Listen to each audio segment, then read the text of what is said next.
Saya ingin nyanyikan satu pujian dari kitab suci SKI lama kasimba Getoke kame usa Dea keha Dake noam Pekone di boteha Salo Hasipenu Adonai Ega pena supa Kades Yamenu Kades Yamenu Kekene. Sahabat Salam, dalam nama Tuhan kita Yesus Hamasiah, Imam Besar Elyon, pada saat ini dengan judul Ekef, ya. Ekef itu bisa diartikan karena, ya. Jadi ya, karena ini berkaitan dengan hukum sebab dan akibat. Hukum sebab akibat di dalam Torah dengan hukum sebab akibat di dunia natural itu berbeda. Kalau di dunia yang umum mungkin bisa disebut karma, ya. Kalau berbuat ini nanti begini gitu ya. Tapi kalau di dalam Torah itu ada perjanjiannya, ada klausulnya yang pernah dinyatakan di dalam firman, dalam perjanjian. Apabila janji-janji yang diucapkan oleh Tuhan yang disampaikan melalui Musa itu dilanggar atau dihindari, diabaikan, maka akibatnya akan berbeda dengan janji-janji yang baik. Jadi di dalam perjanjian itu ada janji berkat, ada janji kutuk gitu. Nah itu jadi ada, kalau dalam dunia tidak jelas ya hukum akibatnya itu, tidak terduga, tidak ada klausulnya gitu. Bisa hal-hal yang tak terduga. Tapi di dalam perjanjian yang dinyatakan dalam firman itu ada ininya, ada narasinya. Ya, seperti kalau kita mengadakan perjanjian dalam suatu hubungan dalam dunia asuransi. Ya, asuransi sudah menulis ya, apabila kewajiban-kewajiban nasabah ini dipenuhi, maka apa yang ditulis oleh pihak asuransi ya sebagai janji-janji untuk memberikan jaminan, itulah yang akan terjadi ya. Tetapi di luar apa yang tertulis itu nanti akan diabaikan ya, akan diabaikan. Jadi sesuai dengan apa yang tertulis.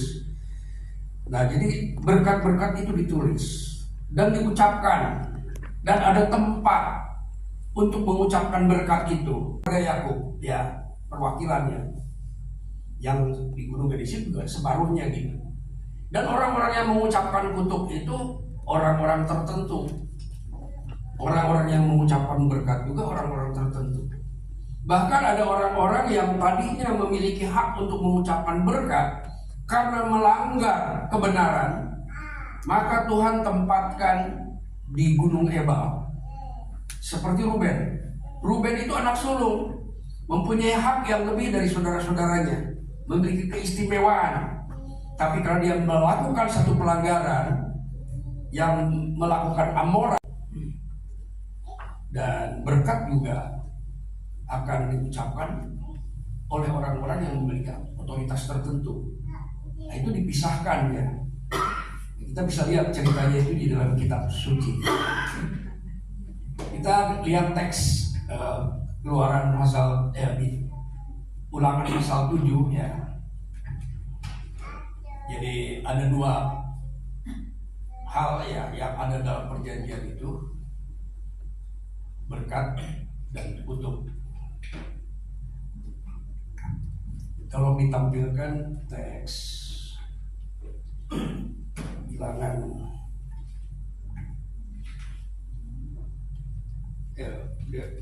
Ulangan pasal 7 ya. Ayat yang ke-9. Berkat dan kutuk itu sumbernya sama ya. Yaitu dari Tuhan. Elohim kalian dialah Ha Elohim. HL yang Neeman ya, HL Haneeman. Haneeman itu setia. Jadi kalau dia menjadikan berkat untuk orang yang taat, maka dia akan setia mengaruniakan berkat. Kalau dia memberikan ancaman tentang kutuk, maka dia akan setia melaksanakan kutuk itu gitu. Jadi kesetiaan itu bukan hanya untuk berkat, tapi juga untuk kutuk gitu. Karena sumbernya sama dan ada perjanjiannya. Nah, sumbernya adalah tadi disebutkan Hashem. Hashem itu hurufnya cuma 4. Jadi kalau nama Tuhan hurufnya lebih dari 4, itu bukan Hashem. Begini agak aneh kedengarannya, karena ada. Jadi kalau yang lebih dari 4 huruf itu namanya pelafalan nama, bukan nama. Jadi kita harus bedakan pelafalan nama dengan nama. Ada orang-orang yang memaksakan ya atau berusaha, mungkin maksudnya menurutnya itu baik gitu ya, karena ingin melafalkan 4 huruf itu. Jadi yang lebih dari 4 huruf itu namanya pelafalan nama, bukan nama. Nama itu cuma 4 huruf, dan nama itu ditulis oleh jari Tuhan yang punya nama. Jadi Tuhan sendiri yang menulis namanya sendiri, hanya 4 huruf. Jadi kalau terjadi pertikaian antara pemahaman ya tentang nama, sebetulnya yang dipertikaikan itu ya, yang didebatkan itu bukan nama, tetapi pelafalan nama. Itu yang dipersoalkan, pelafalan namanya, bukan namanya. Karena nama itu cuma 4 huruf, selesai. Nah, bagaimana melafalkannya? Kita tahu dalam normatif Yudaism ya, itu tidak ada persoalan ya, bagaimana melafalkan, sama sekali tidak ada persoalan. Ya sudah, dipanggil Adonai saja. Musa menulis di dalam Kejadian pasal 6, di situ dikatakan Nuh itu orang benar dan tidak bercacat dan bergaul dengan hak Elohim. Tidak ditulis bergaul dengan Hashem, huruf ya. Jadi hak Elohim itu bernama Yod He Waw He. Nah, di pasal 7 di ayat yang ke-9, tolong ditayangkan ya, karena saya mau membacakan di ayat yang ke-9. Saya ulangi ya. Haruslah kau ketahui, maksudnya hubungan kita perjanjian Israel itu dengan satu pribadi. Harus tahu hubungan pribadi kita dengan siapa. Saya sudah menetapkan hati sejak saya belajar Torah ya, bahwa saya adalah penyembah Tuhannya orang Ibrani. Saya nggak mau tahu dengan pendapat yang lain. Saya ini penyembah Tuhannya orang Ibrani. Tuhannya Abraham, Tuhannya Ishak, dan Tuhannya Yakub. Itulah yang saya sembah. Dan Yesua mengajarkan bahwa Tuhannya orang Ibrani itu dipanggil Bapa. Bapa kami dalam surga. Enggak menyebut nama di situ. Ya, enggak bilang Hashem yang di dalam surga, enggak. Bapa. itu untuk menentukan status dan hubungan kita dengan Hashem, ya. Jadi Yeshua tidak menyebut nama, tapi menyebut langsung untuk menunjukkan dan membuktikan hubungannya gitu. Bahwa dia berhubungan dengan Bapa dan dia berhubungan dengan Bapa sebagai anak. Nah, kita yang percaya dan menerima dia akan diberi kuasa. Kuasa yang mengandung hikmat, pengertian dan pengetahuan yang benar, sehingga sebenarnya anak-anak adopsi. Artinya anak-anak adopsi itu ada prosesnya. Ya, seperti kita mengangkat anak. Saya pernah melayani satu yayasan, itu mengangkat 40 anak. Di antaranya adalah hasil perkosaan. Ya, ada yang karena tidak mampu, tapi ada yang berasal atau dilahirkan dari hasil satu hubungan yang merugikan ibunya gitu. Itu diadopsi dan nggak langsung jadi anak, ya, baru status hukum saja. Kemudian harus dibawa ke suatu tempat, ya, disediakan fasilitas, disekolahkan, disediakan dokter dan semua yang diperlukan sampai anak ini dibesarkan dan duduk sampai tidak langsung jadi anak, baru secara hukum. Itu harus melalui proses bagaimana menjadi anak, ya, menjadi anak-anak.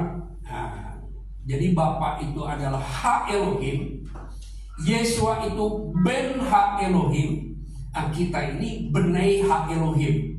Ya, kita harus tahu itu, ya, karena pertumbuhan rohani kita salah satu dasar yang mendukung itu adalah pengenalan akan Dia, pengenalan akan Bapa, pengenalan akan Putranya, dan pengenalan akan diri kita di dalam Dia. Kita harus mengenal diri kita di dalam Dia. Nah, Musa telah menuliskan, ya, ini ada beberapa versi, ya. Ingatlah, ada kata ingatlah, ya. Lalu di ini jangan lupa, ya, karena itu ketahuilah. Nah, itu menunjukkan bahwa kita harus tahu hubungan kita dengan siapa.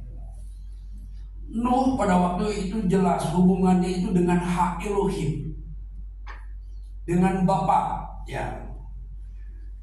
Kita harus tahu hubungan kita dengan siapa. Penyembah-penyembah benar itu adalah penyembah-penyembah Tuhannya Nabi Nuh. Saya pernah berbincang-bincang dengan kaum muslim dan dia terkejut, ya. Saya bilang penyembah Tuhannya Nabi Nuh, dan dia langsung setuju. Saya bilang ada di bumi waktu itu satu-satunya orang, ya, yang menyembah Tuhan yang benar, ya itu, saya bilang. Nah, jadi Musa di ayat yang ke-9 menekankan bahwa Hashem, ya, atau Yod-Heh-Waw-Heh adalah Ha Elohim. Ini pentingnya. Masuk ILT. ILT itu tidak pernah menulis Ha Elohim. Dia hanya menulis Elohim saja. Padahal Elohim dengan Ha Elohim itu sesuatu yang berbeda. Konsepnya berbeda, ya. Jadi kita perlu belajar secara detail juga, ya, setiap teks, atau karena para penulis kitab suci itu adalah nabi-nabi yang diurapi dan dia memilih studi kata, tidak sembarang, ya. Jadi saya belajar bahasa Ibrani bukan gagah-gagahan, tidak. Sejak saya umur 20 tahun saya mencari tahu, ya, setiap terjemahan ini sama nggak dengan aslinya, akurasinya, levelnya sama atau tidak, gitu. Itu sejak umur 20 tahun saya sudah mempunyai dorongan seperti itu, walaupun baru menemukannya setelah umur 50 tahun. Ya, betul, ya. Setelah saya belajar akar Ibrani, ya, dan belajar bahasa Ibrani, saya melihat perbedaan yang menyebabkan orang tidak mengenal Dia dengan benar. Sama seperti yang dituduhkan oleh Nabi Hosea. Zaman Israel sudah terjadi itu. Salah satunya adalah akurasi tentang studi kata. Setiap kata itu kita harus benar-benar belajar studi katanya, ya. Sehingga banyak para ahli yang berusaha untuk mengajar. Orang mempersoalkan nama, lalu membuat versi baru, ya. Bahkan sampai dibawa ke pengadilan segala. Ya. Pada waktu itu saya disuruh datang ke pengadilan, saya tidak mau. Ya. Kita tidak diberi tugas untuk mengadili Alkitab, ya. Kita diberi tugas untuk memahami kitab suci, bukan mengadilinya. Apalagi melibatkan orang-orang yang tidak mengerti, ya. Kenapa saya bilang tidak mengerti? Karena pada waktu itu juga hakimnya menyerahkan, ini nggak bisa diadili katanya. Ini hanya bisa diseminarkan katanya gitu. Nah, jadi Musa sangat menekankan berkali-kali. Dulu saya nggak terlalu fokus dengan apa yang dimaksud oleh Nabi Musa. Mengapa dia berulang-ulang selalu menyebutkan itu, ya? Bahwa Hashem, Elohim kalian adalah hak Elohim. Adalah hak Elohim. Hak Elohim artinya hak Elohim itu cuma satu. Kalau Elohim itu banyak, ya, Elohim itu banyak. Tapi hak Elohim itu echad. Ini perlu, ya, supaya kita ini seperti yang Yesus katakan, kami menyembah apa yang kami tahu. Yesus berkata kepada perempuan Samaria itu, kamu memang menyembah, tapi kamu menyembah yang tidak kamu tahu.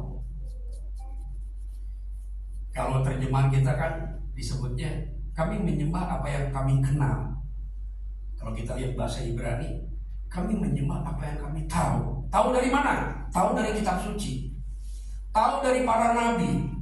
Tahu dari orang-orang yang memiliki hubungan pribadi dengan hak Elohim.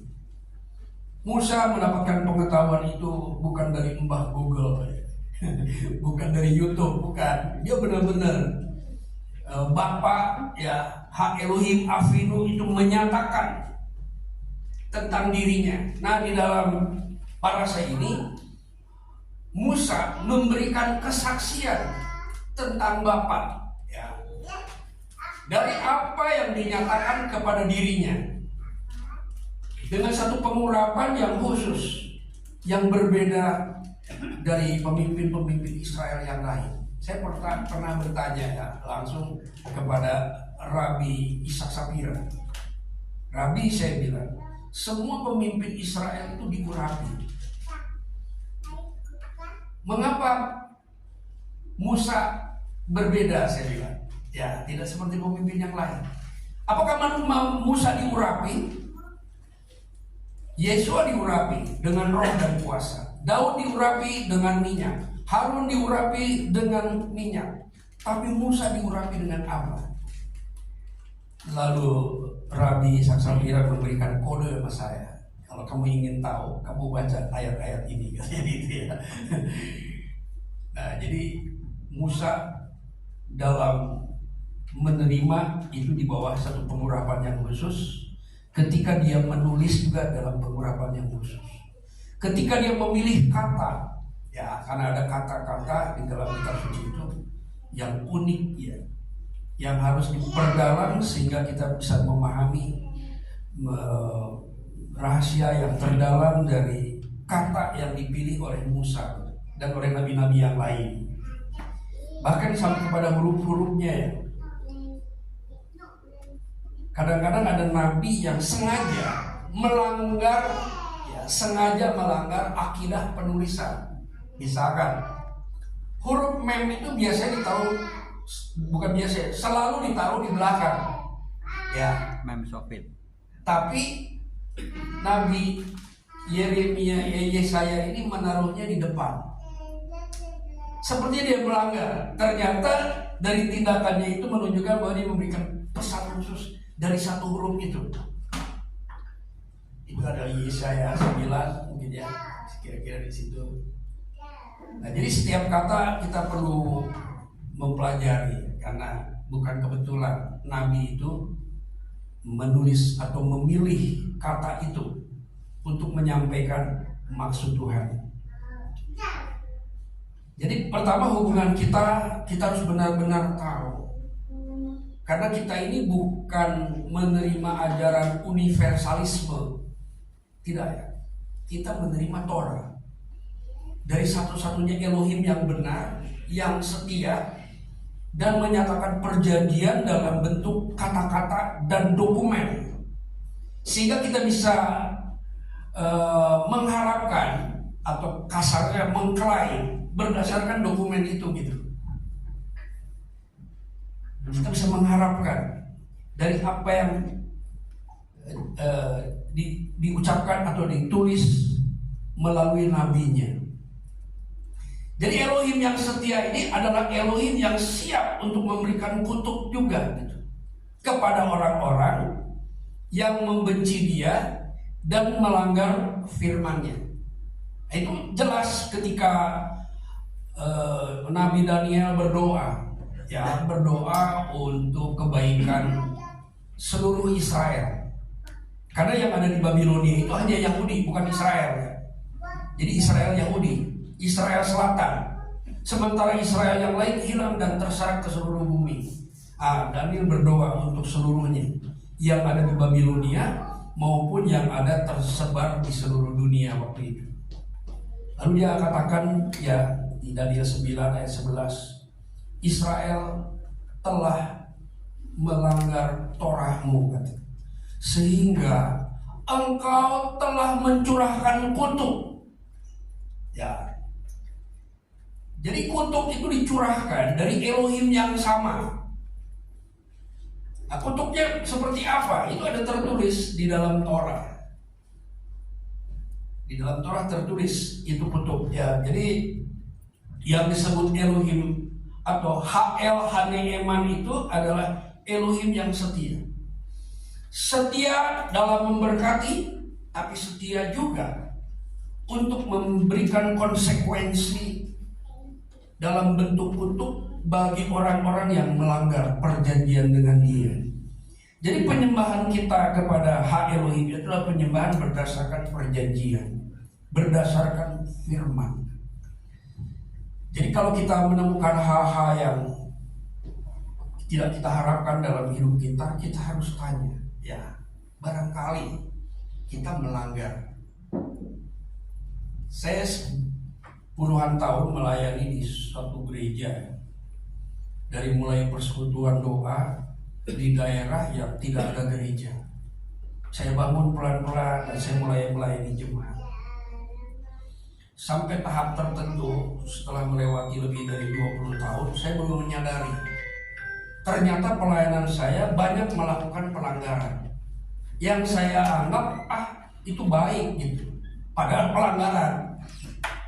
Setelah saya belajar dengan baik, ya lebih baik lagi dari sebelumnya gitu. Sama seperti yang dialami oleh Daud ketika membawa tabut, ya semuanya baik-baik saja, ya.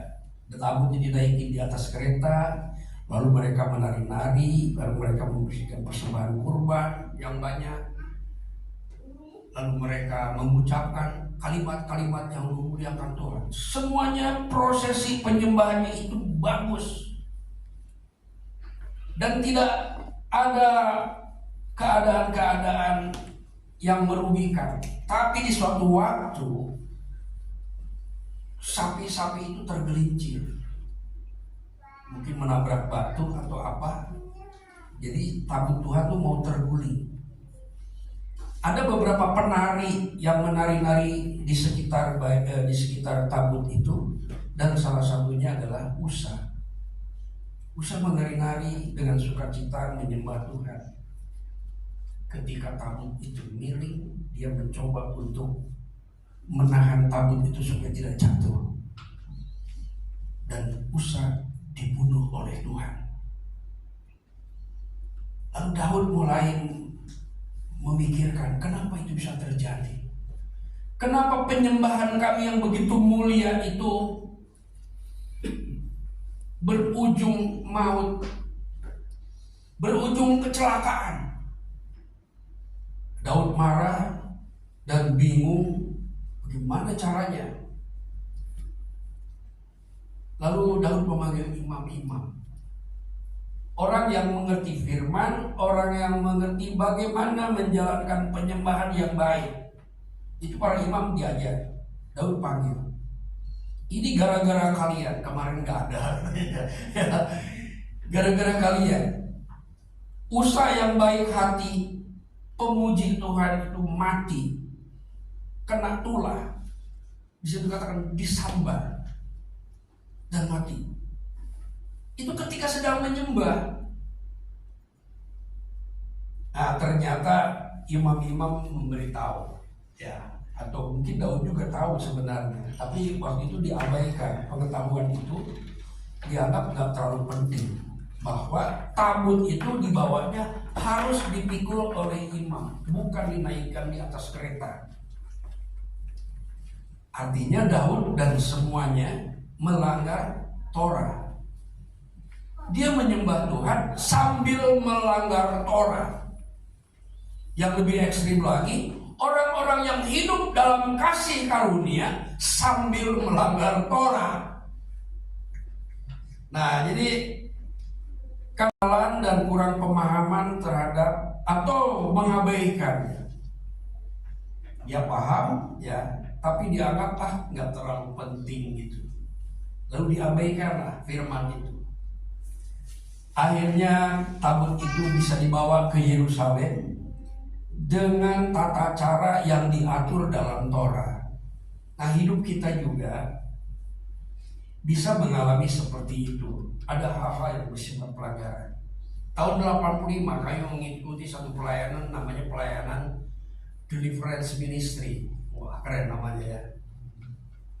Pelayanan pelepasan. Itu tahun 85. Saya yakin Bapak Gembala, Pak Ben juga ikut di dalam seminar-seminar itu, ya. Cuma waktu itu saya nggak kenal, ya.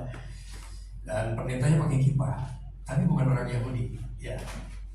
Namanya Wim Worley. Nah, Wim Worley punya daftar nama roh-roh ini, roh ini, roh ini. Jadi roh itu bisa diabsen, dia diabsen tuh. Jadi misalkan roh kungfu itu keluar tuh rohnya.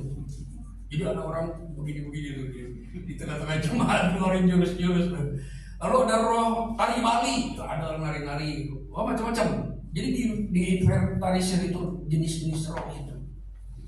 Dari semua yang mengalami dikuasai oleh roh-roh itu adalah orang-orang yang melanggar Torah.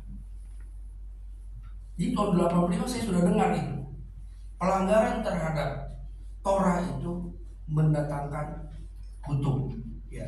Kutuknya dalam bentuk orang dikuasai roh, dikuasai penyakit. Tapi Yeshua datang bukan untuk menghukum orang-orang yang melanggar Torah, tetapi untuk menyelamatkan, untuk membantu kembali lagi kepada Torah Bapaknya.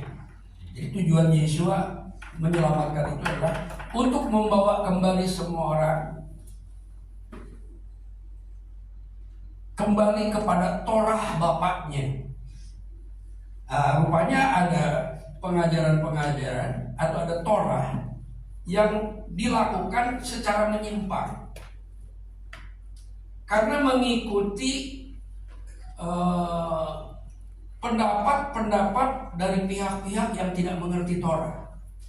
Awalnya tidak terjadi apa-apa, baik-baik saja. Contoh seperti tadi, tabut itu dinaikkan di kereta.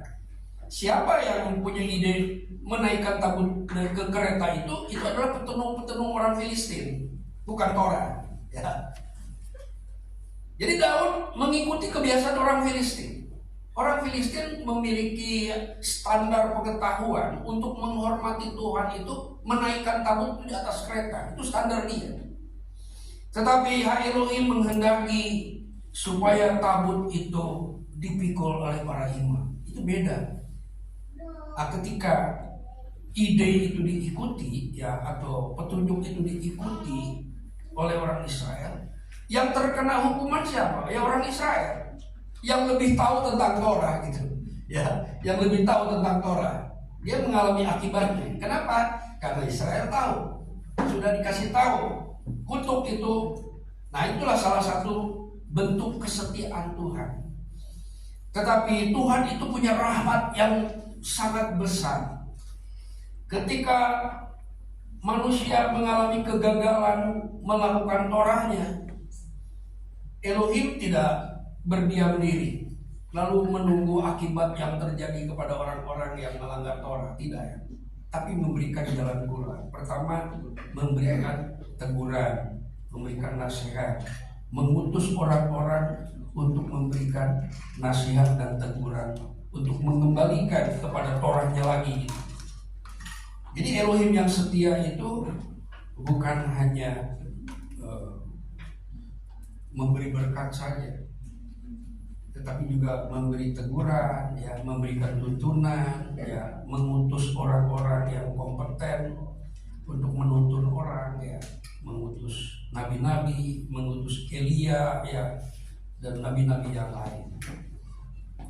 Jadi Musa menekankan kembali di ayat yang ke-9 bahwa Hashem, Elohim Israel, adalah Ha'el Haneeman, yang setia.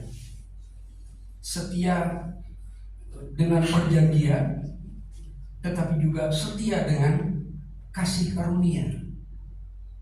Artinya ketika orang itu melanggar, Elohim tidak diam, tapi membantu bagaimana supaya dia kembali dari pelanggarannya dan berada dalam kebenaran lagi. Nah, itu di dalam teks Ibrani.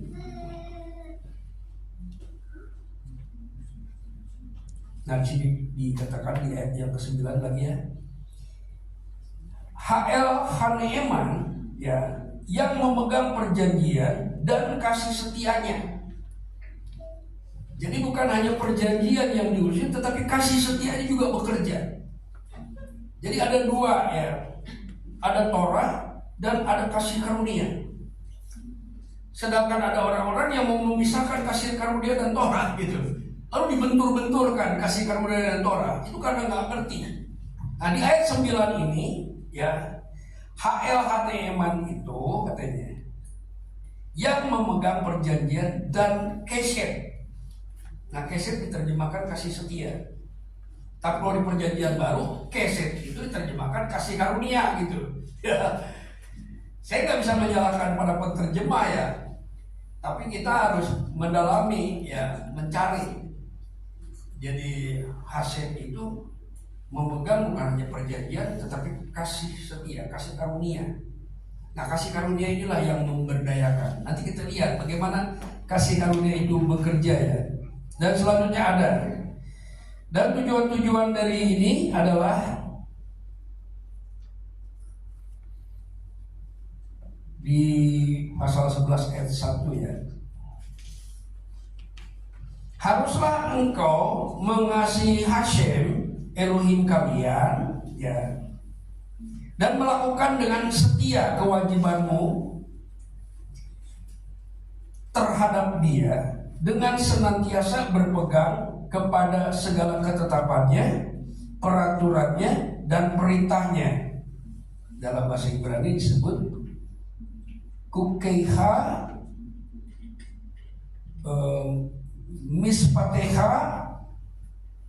mispoteha, ya, atau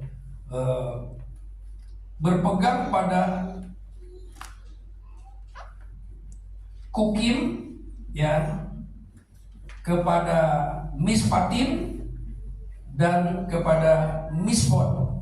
Jadi di dalam Torah itu ada 3 yang harus terlaksana dalam hidup kita menjadi buah, ya, kukim, mispatim, dan mispot. Ketetapan, peraturan, dan perintah-perintah. 3 ya. Jadi Yang pertama itu ada 10 perintah, lalu 10 perintah itu dijabarkan menjadi Torah. Nah, di dalam Torah itu ada 3 hal penting, yaitu kukim, mispatin, dan mispot. Nah, bagaimana itu bisa terwujud? Kalau 3 ini bisa berjalan, maka menghasilkan sedekah. Ya, gitu ya di dalam Torah itu. Sedekah itu kalau di Indonesia suka diterjemahkan kebenaran, ya. Tapi kalau di bahasa Inggris diterjemahkan righteousness, kebajikan, perbuatan yang baik gitu. Buah-buah kebenaran lah. Dalam bahasa Inggris disebut peri sedekah. Ya, sedekah, buah sedekah. Sedekah beda dengan sedekah, ya. Kalau sedekah itu bisa dilakukan di pinggir jalan, bisa dilakukan di tempat-tempat tertentu. Tapi kalau sedekah itu buah roh, ya. Kalau istilah dalam perjanjian buah roh sedekah itu. Jadi orang-orang yang hidup dalam Torah itu harus sampai menghasilkan sedekah. Jadi kalau terjadi pelanggaran, yang salah bukan ajarannya, tapi yang memproses ajaran itu. Contoh begini ya, sebuah komputer itu di situ ada memori, ya, ada prosesor, namanya, prosesor. ada critical logical unitnya, ya. Saya pernah belajar sedikit ya. Dan ada outputnya. Torah itu seperti input, ya, yang mengacu kepada 10 perintah, itu menjadi Torah. Prosesornya itu kita sebagai individu, kita sebagai jemaat, atau kita sebuah sistem keagamaan. Ada. Kalau hasilnya itu tidak benar, bukan Torahnya yang salah, tapi prosesornya yang salah gitu, ya. Jadi orang yang menjalankan Torah itulah yang bermasalah, bukan Torahnya. Jadi kalau terjadi kegagalan dan pelanggaran, jangan nyalahin Torahnya gitu. Karena nyalahin Torah, akhirnya dia bilang, oh itu udah gak perlu lagi. Sekarang hidup dalam kasih karunia saja. Itu tambah kacau ya. Jadi prosesornya yang harus diperbaiki. Nah, Torah dalam perjalanan Israel dimulai prosesornya itu dikelola oleh para imam untuk menuntun seluruh umat melakukan Torah itu. Itu ada sistemnya. Itu disebut kehunah, ya. Jadi ada sistem pelayanan keimaman, ya, hukum-hukum keimaman untuk memungkinkan umat ini bisa hidup dalam Torahnya. Itu dikelola oleh para imam. Tetapi setelah bait suci tidak ada, maka dikelola oleh sistem rabbinik. Ya, nah, sistem rabbinik ini pada abad pertama, ya, saya bicara pada abad pertama, mengalami mutasi secara perlahan-lahan, dan ada seorang rabi mengatakan Torah yang dilakukan pada abad pertama itu adalah Torah permutasi yang mengalami penyimpangan. Nah, penyimpangan itu disebut perversion of Torah, penyimpangan. Jadi kalau sistemnya itu error, ya, kalau sistemnya mengalami masalah karena ada tekanan politik, ya, ada tekanan perjanjian aliansi pada waktu itu, ya, dengan berbagai negara pada waktu itu, ya, banyaklah yang menyebabkannya. Tetapi yang menjadi inti adalah oleh karena ada dosa yang bergerak di dalam daging. Pada waktu itu hanya daging orang Yahudi yang bisa diidentifikasi. Ada yang tahu Torah cuma di mereka. Itu dibilang the motion of the flesh. Itu yang paling. Paulus di dalam Roma 8 ayat yang pertama itu menyebutnya Torat dosa dan Torat maut yang ada di dalam daging. Jadi Torat itu ada yang dalam bentuk negatif, ya. Ada Torat maut yang sudah terlanjur mendarah daging gitu. Nah, orang-orang yang dikuasai oleh Taurat seperti ini menjalankan sebuah sistem, dan sistem itu disebut legalistic system. Nah, jadi kalau sistemnya itu mengalami penyimpangan, maka masyarakat yang dikontrolnya itu juga mengalami penyimpangan. Itulah sebabnya Yeshua banyak mengkritisi itu, ya, mengkritik perilaku dan kebiasaan yang dilakukan di masyarakat yang sudah menjadi norma. Banyak sekali kritiknya yang dilakukan oleh Yeshua. Dari mulai Yohanes Pembaptis pun sudah ada seruan, kembali dari jalan-jalanmu, katanya. Tesufah, kembali dari jalan-jalanmu. Berarti ada masalah di dalam keagamaan mereka. Ketetapan, peraturan, dan mispot itu telah mengalami penyimpangan. Salah satunya begini, di sistem itu atau di dalam norma Yahudi itu ada yang menerapkan begini: jangan menyembuhkan orang sakit pada hari Sabat. Ah, itu perversion of Torah itu. Torah yang sudah menyimpang. Lalu Yeshua buktikan Torah bapaknya. Ulurkan tanganmu, katanya. Itu dilakukan pada hari Sabat. Dan sebagian orang menganggap bahwa itu pelanggaran terhadap Sabat, katanya. Ya. Padahal Yeshua melanggar perversion of Torah. Bukan melanggar Torah. Yeshua melanggar Torah yang sudah menyimpang, dan Yeshua ingin membatalkannya, dibatalkan dengan kematiannya.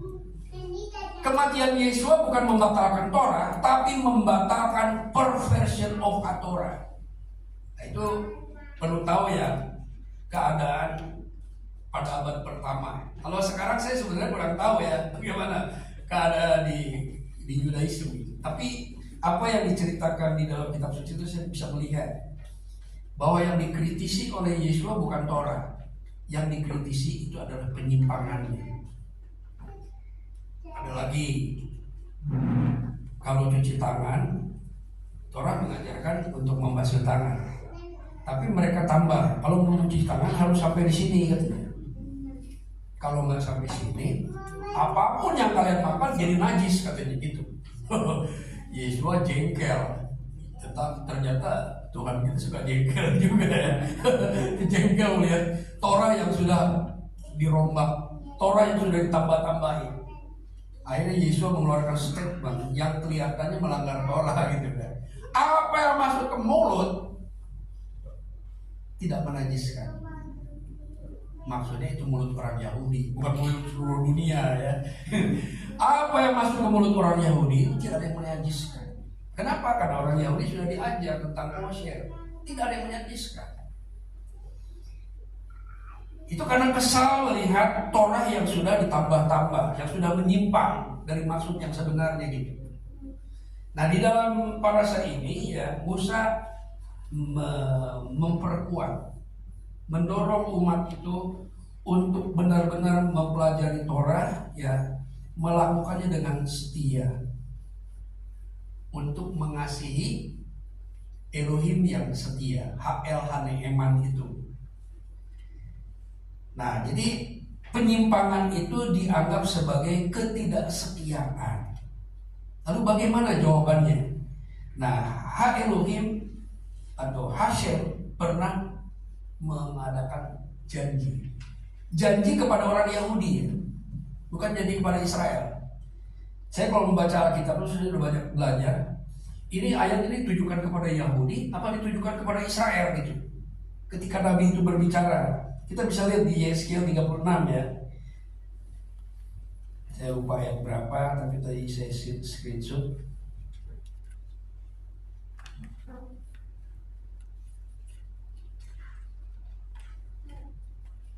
Nah, ayat 27 ya, di pasal 36. Rohku, roh Hashem akan kuberikan diam di dalam batinmu. Itu janji.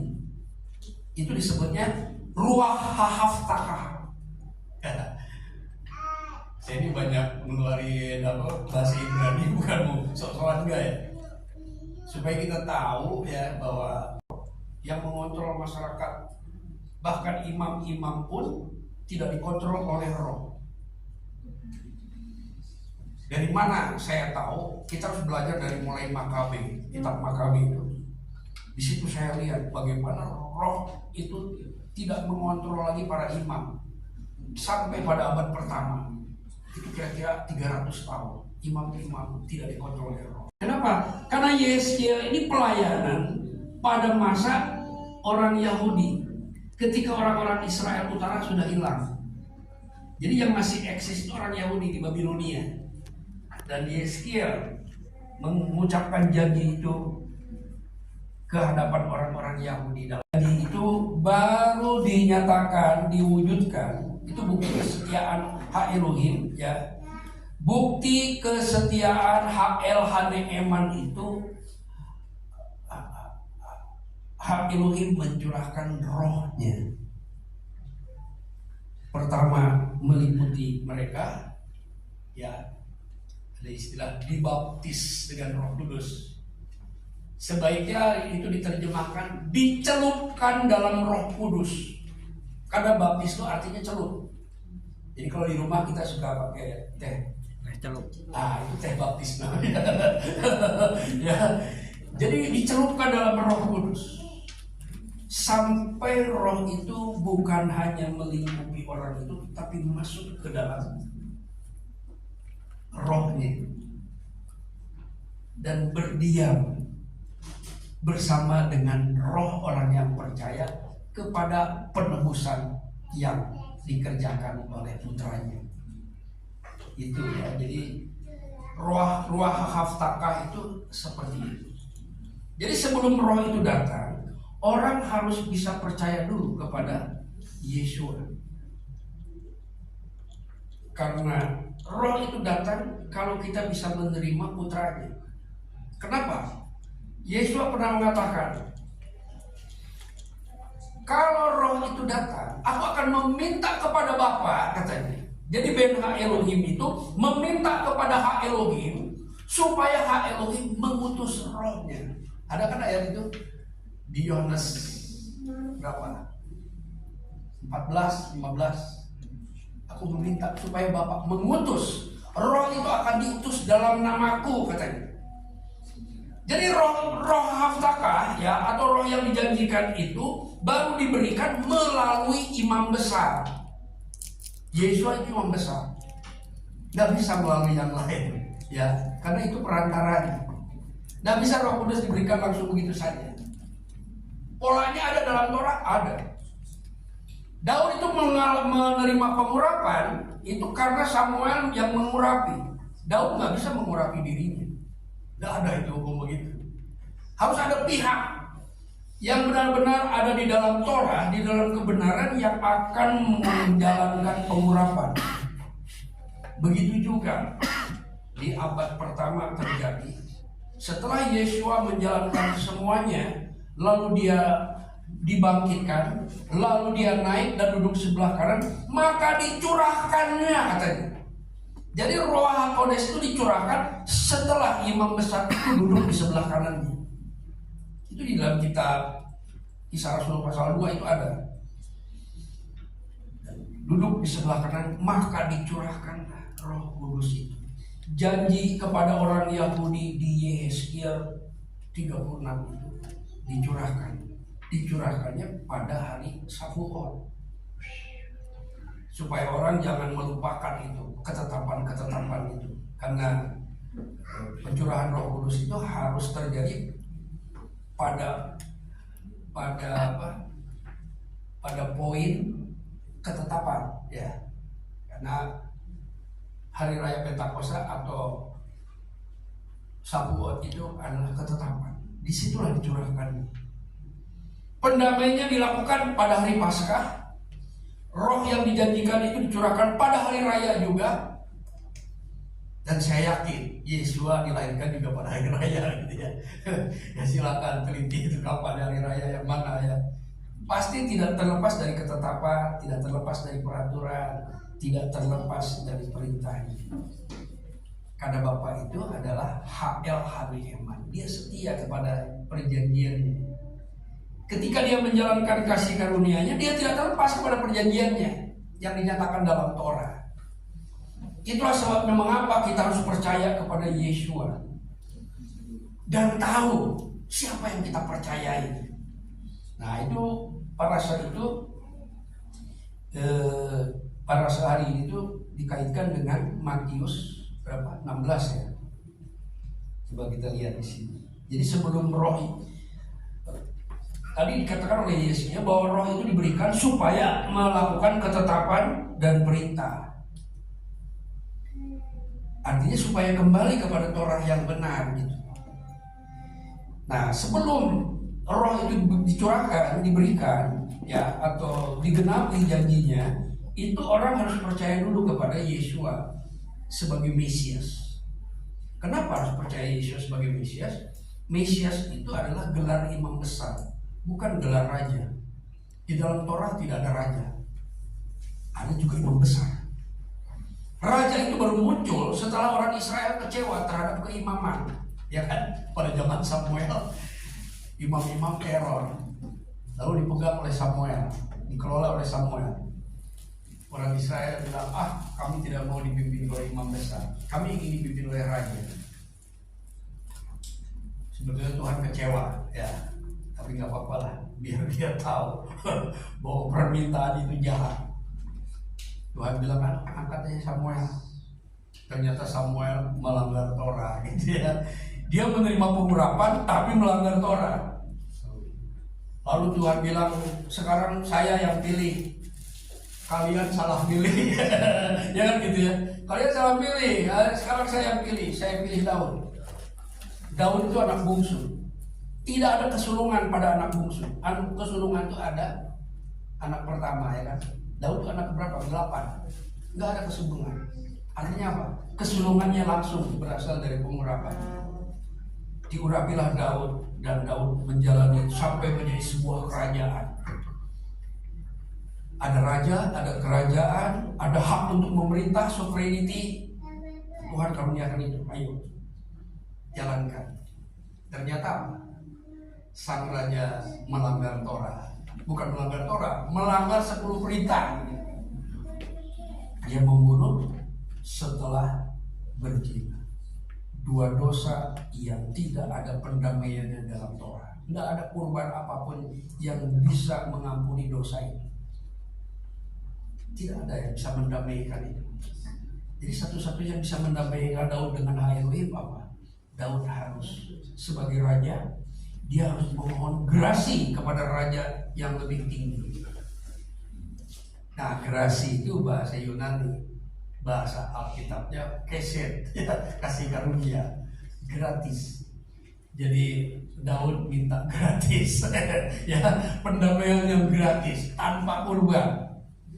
Daud mengenal hak Elohim sebagai Ha'el Haneeman. Walaupun Daud melanggar Torah, tetapi ada satu sisi di mana Ha'el Haneeman itu bisa memberikan gerasi kepada dia. Dan Tuhan memberikan gerasi. Pertama, Tuhan memberikan konsekuensi. Kamu melanggar Torah, jadi anakmu yang lain mati. Kamu melanggar Torah, ya. Karena Ha'el Haneeman setia. Kalau kau langgar, kau mati. Anak yang kedua tidak dibunuh. Lalu Nabi memberi nama Yedidyah, Yah yang sangat mengasihi. Di situ Daud tahu bahwa dirinya dan kerajaannya telah berdamai dengan hak Elohim. Di situ Daud melihat Haneeman, Ha'el Haneeman, El yang setia, bukan hanya menghukum, tapi memberikan jalan keluar untuk keselamatan. Akhirnya Daud memberi nama Salomo. Saya dengan hak Elohim sudah damai. Kalau Salomo menjalankan kewajiban-kewajiban sebagai Salom, terjadi Salom, ya. Antar orang umat Israel itu terjadi Salom. Antar negara terjadi Salom. Ratu Sheba datang menunjukkan bahwa kami menerima Salom dari Israel, dan dia datang membawa persembahan dan memohon untuk mendapatkan informasi yang lebih baik lagi untuk kepentingan kerajaan. Dan terjadi Salom di mana-mana. Tapi kemudian melanggar Torah lagi ya. Bukan melanggar Torah lagi, melanggar firman yang pertama. Salomo menyembah berhala. Jadi di sini H.L. Haneeman ini setia kepada perjanjian dan kasih karunia. Ketika perjanjian dilanggar, ada akibatnya. Tetapi ketika orang menyadari, menyesali, maka ada solusi ya, tentang kasih setia atau kasih karunia. Nah, Roh Kudus ini adalah roh kasih karunia yang diberikan setelah kita bisa menerima imam besarnya. Ya. Nah, kita lihat percakapan Yesua dengan Petrus ya di Kaisaria. Saya pernah ke Kaisaria ya. Tapi yang ditulis Kaisaria ini ternyata bukan tempat yang kami kunjungi waktu itu. Kaisaria yang ditulis dalam kitab Matius ini adalah Kaisaria di mana di situ ada sumber mata air namanya Banias ya. Jadi Sungai Yordan itu muncul dari daerah Kaisaria, dari kaki Gunung Karmel. Ayat 13 ya, para sayyidi mengaitkan dengan kitab Matius. Kenapa ya? Bagaimana H.L. Haneeman ini memberikan jalan keluar ketika orang Israel itu melakukan pelanggaran. Jadi tidak dibiarkan terus berada di bawah penghukuman, tapi ada kasih karunia yang ingin melepaskan dari hukuman itu. Yesua tiba di daerah Kaisarea Filipi, ia bertanya kepada murid-murid, kata orang, siapakah anak manusia? Nah, bahasa Ibraninya, Ma ben ha-Adam. Siapakah ben ha-Adam? Yesua tidak bilang siapakah aku ini. Enggak. Kenapa? Karena kalian tidak tahu siapa aku. Yang kalian tahu adalah ben ha-Adam. Semua orang Israel tahu ben ha-Adam. Ben ha-Adam adalah sosok yang dilihat oleh Nabi Daniel. Menurut kamu, Ben ha-Adam yang dilihat oleh Daniel itu siapa? Daniel menulis, ketika dia menulis pakai bahasa Arab. Karena kitab Daniel itu hampir separuhnya bahasa Arab, tapi hurufnya Ibrani. Nah, Daniel menulis Bar Enos. Aku melihat Bar Enos dibawa ke hadapan yang lanjut usia. Nah, Bar Enos ini dalam bahasa Ibrani disebut Ben ha-Adam. Nah, Yesua bertanya, Ben ha-Adam yang dilihat oleh Daniel itu menurut kamu siapa? Gitu. Nah, murid-muridnya sudah melihat tanda-tanda bahwa Yesua ini Ben ha-Adam. Ya. Inilah yang diharapkan oleh orang Yahudi. Ben ha-Adam itu imam besar menyebutnya Ben ha-Mephora. Waktu di persidangan, imam besar bertanya kepada Yesua, apakah kamu Ben ha-Mephora? Ben ha-Mephora itu Ben ha-Adam. Ya. Saya bisa jelaskan itu, ya. Jadi saya nggak sembarang menafsir, enggak ya. Jadi imam-imam menyebutnya Ben ha-Mephora. Ha-Mephora itu Bapa di surga. Ha-Elohim itu disebut ha-Mephora. Barehu et Adonai ha-Mephora. Ya. Jadi imam besar itu bertanya, apakah engkau anak Hashem, katanya. Tapi tidak secara gamblang. Dia bertanya, apakah engkau Ben ha-Mephora? Nanti cari ya, apa jawaban Yesua di depan imam besar itu. Kalau nggak salah kalimatnya gini, mulai hari ini Ben ha-Adam akan berdiri di sebelah kanan Ha-Elohim. Lalu dia mengoyakkan jubahnya imam besar. Artinya apa? Kalau kau Ben ha-Mephora, maka bubarlah semua keimaman ini dan akan runtuhlah bait suci. Sistem itu akan runtuh. Kenapa? Kemarin saya bersyukur ya, dikasih oleh Pak Sinobi tentang buku tentang laut mati. Di situ saya belajar bagaimana kondisi para imam itu rusak pada abad pertama. Penyebabnya apa? Itu ada di situ. Buku itu ditulis oleh Bambang Nursena. Jadi bukan kebetulan, saya dapat buku itu ya. Ada bagian yang selama ini saya cari dan ada orang yang bertanya sama saya nggak bisa jawab, tapi di buku itu saya dapat jawabannya. Ya, bagaimana kerusakan para imam itu dalam menjalankan pelayanan, dalam mengajar Torah, bagaimana penyimpangan itu terjadi, itu diceritakan di dalam buku itu. Nah, jadi marahlah, artinya ini sebuah ancaman bagi keimaman pada abad pertama itu. Lalu dikoyakkan jubah imam itu. Padahal di dalam Torah dikatakan seorang imam besar tidak boleh mengoyakkan pakaiannya, tidak boleh mengoyakkan jubahnya. Dia mengadili Yeshua tapi sambil melanggar Torah. Mengerikannya, imam besarnya. Dia melihat sesuatu yang benar, dia mengadili orang benar sambil melanggar Torah. Itu aneh. Nah, lalu mereka bilang, ada yang bilang Ben Adam itu Yohanes Pembaptis katanya. Ada yang bilang, oh itu Elia. Ada yang bilang Yeremia atau salah seorang nabi. Nah, dari kalimat-kalimat ini menunjukkan bahwa orang Yahudi sebagian mempercayai tentang inkarnasi. Ya, kalimat ini menunjukkan bahwa mereka mempercayai inkarnasi, bahwa Yesus adalah inkarnasi Yohanes Pembaptis yang sudah dipacung, atau inkarnasi dari Elia, atau juga Yeremia dan salah satu nabi yang lainnya. Lalu Yesus bertanya secara pribadi kepada Petrus, yang itu bersemangat mendukung dan mencintai Yeshua.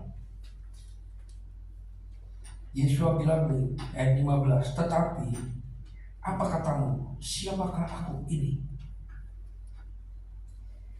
Jadi dari jawaban mereka, Yesus sudah tahu bahwa mereka sudah tahu bahwa Yesus adalah bin Adam. Ya. Tapi menurut kamu Petrus, ya, siapakah aku ini? Lalu Simon mengucapkan sebuah pengakuan atau syahadat, sebuah pengakuan. Engkaulah Hamashiah, katanya, Ben Elohim Chaim. Nah, kita harus pisahkan ya. Ben Elohim Chaim. Elohim Chaim adalah Hashem. Engkaulah putra Hashem.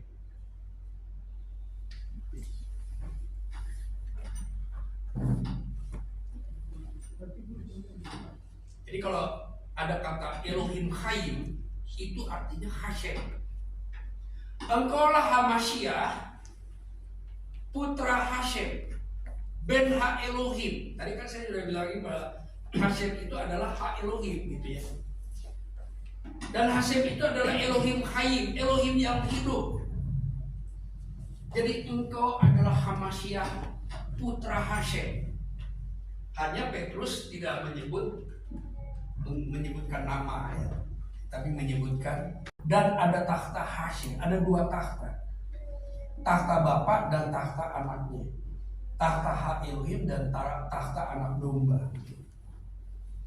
Anak domba Ha Elohim, ya, kalimatnya harus begitu. Nggak bisa kita menulis atau menyebut anak domba Elohim, itu nggak ada di kitab suci. Anak domba Ha Elohim yang telah dikorbankan, yang telah menjadi penebus salah, yang telah diremukkan. Bapa atau Hashem telah berkehendak untuk meremukkan dia, maka dia bilang Hashem, karena dia sudah jadi korban dan hidup selama-lamanya duduk di sebelah kanannya gitu. Nah, Petrus membuat sebuah pengakuan. Lalu apa kata Yesus? Lalu Yesus berbicara kepada Simon, kepada Petrusnya. Simon bin Yunus, berbahagialah engkau, katanya, sebab bukan darah dan daging yang menyatakan itu. Itu bukan keluar dari kemampuan pemahaman manusia, bukan manusia yang menyatakan itu kepadamu, melainkan Bapakku yang di surga. Jadi Hasyem berbicara menggunakan lidah Petrus untuk membuat sebuah deklarasi bahwa Yeshua adalah Hamasyah. Di dalam kitab Timotius, Paulus mengatakan bahwa Hamasyah itu Echad. Ha Elohim itu Echad, Hamasyah itu Echad. Ada dua Echad yang menjadi Echad. Contoh ya, istri itu Echad, suami laki-laki itu Echad. Ketika dia menikah, masuk dalam perkawinan, maka dia menjadi Echad, dua-duanya. Ya, dalam bahasa Alkitab disebut Echad Habashar, menjadi satu daging. Dagingnya menjadi Echad karena ada hukum yang mempersatukan, hukum pernikahan itu menjadi Echad. Entitas yang oleh Bileam itu ketika memberkati Israel itu kalimatnya berasal dari Hasyem atau dari dirinya sendiri. Rabbi Theophilus Singer nggak berani menjawab, sudah. Karena dia ingat dengan Matopo yang dinyanyikan. Karena pada waktu ibadah itu mulai ya, Rabi ini keluar dari kamarnya, lalu dia nyanyi Matopo. Jadi saya tanya, kebetulan parasanya itu parasa balak gitu. Rabi itu nggak berani jawab. Saya nggak tahu alasannya ya, tapi dia jawab dengan kalimat yang lain yang tidak saya harapkan gitu. Jadi Petrus mengucapkan itu bukan dari manusia, karena hanya Bapa yang bisa menyingkapkan rahasia tentang anaknya sendiri. Hanya Bapa. Hanya Bapa yang punya kewenangan untuk mendeklarasikan ini anaknya atau bukan. Ya, itu pernah dideklarasikan di depan Yohanes Pembaptis. Yohanes Pembaptis ini mewakili para imam semuanya. Ya, dialah yang punya kewenangan dalam kewenangan keimaman untuk mengajak pertobatan, meneruskan pelayanan keimamannya Elia. Nah, di hadapan Yohanes, Bapa di surga berkata waktu itu tangan lagi terbuka, Ruang Kodes dalam bentuk merpati turun, dan Hasyem berkata, inilah anak yang kukasihi. Jadi ucapan yang benar-benar valid gitu ya. Itu Bapak sendiri yang mengatakan ini anakku. Jadi kalau Bapak yang bilang ini anakku, ya udah, jangan ada yang menggugat lagi gitu ya. Kalau itu Bapak aja gitu kan yang ngomong gitu.